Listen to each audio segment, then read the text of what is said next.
BZ global education કેમ્પસમાં ફરજ બજાવતા શિક્ષકોને છેલ્લા 2 મહિનાથી પગાર ન થતા 350 કરતા વધુ એજ્યુકેશન કેમ્પસમાં ફરજ બજાવતા શિક્ષકોની હાલત કફોડી બની છે।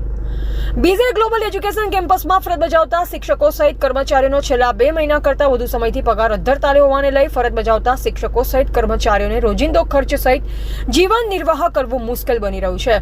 બીઝેડ પોન્જી સ્કીમ મામલે સીઆઈડી ક્રાઇમ બ્રાન્ચ ટીમ દ્વારા છેલ્લા 35 દિવસ કરતા વધુ સમયથી તપાસનો ધમધમાટ શરૂ કરાયો, જ્યારે બીઝેડનો સીઈઓ ભૂપેન્દ્રસિંહ ઝાલાની સીઆઈડી ક્રાઇમ બ્રાન્ચ દ્વારા ધરપકડ કરવામાં આવી છે, જે પગલે આગામી સમયમાં સીઆઈડી ક્રાઇમ બ્રાન્ચ દ્વારા ફ્રીઝ કરાયેલ બેંક એકાઉન્ટ ખોલવામાં આવે, જેથી કરી 350 કરતા વધુ સ્ટાફ સહિતના કર્મચારીઓનો પગાર થઈ શકે તેમ છે।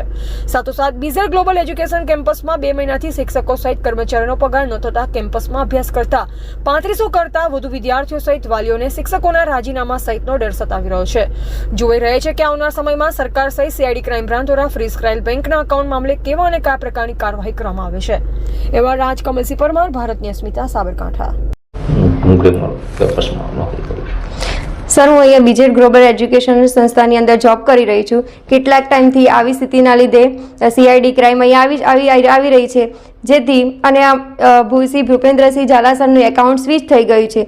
તો સરકારશ્રીને વિનંતી છે કે આ એકાઉન્ટ ઓપન કરે, જેથી કરીને અમારા સ્ટાફની 2 મહિનાથી સેલરી થઈ નથી, તો એ સેલરી પણ થાય અને છોકરાઓનું ફ્યુચર પણ આગળ વધી શકે છે। કારણ કે જો એકાઉન્ટ ઓપન નહીં કરે તો અમારી સેલરી પણ નહીં થાય અને બાળકોના ફ્યુચરમાં પણ બાળકોનું ફ્યુચર પણ બગડી શકે છે, જેથી પેરેન્ટ્સો ઘણા બધા પૂછે છે કે આવું કેમ થઈ રહ્યું છે, શું થાય છે।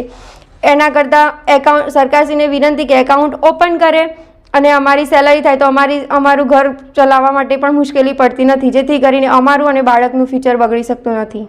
કેટલો સ્ટાફ બીજેડની અંદર ફરજ બજાવે છે અને 305 જેટલો સ્ટાફ બીજેડ સ્કૂલમાં છે। સેલેરી નથી થઈ, આમ કેટલી તકલીફ પડી રહી છે અત્યારે? સેલેરી નથી થઈ તો અમે અમારું ગુજરાન ચલાવી શકતા નથી, એમાં તકલીફ પડે છે। શું માંગ રહેશે સરકાર પાસે આપની? સરકારશ્રીને વિનંતી છે કે એકાઉન્ટ ઓપન કરે, જેથી કરીને મારા જેવા કેટલાક સ્ટાફ મિત્રોનું ગુજરાન ચલાવવામાં જે તકલીફ થાય છે એ ના થાય અને છોકરાઓનું પણ ફ્યુચર બગડી શકતું નથી।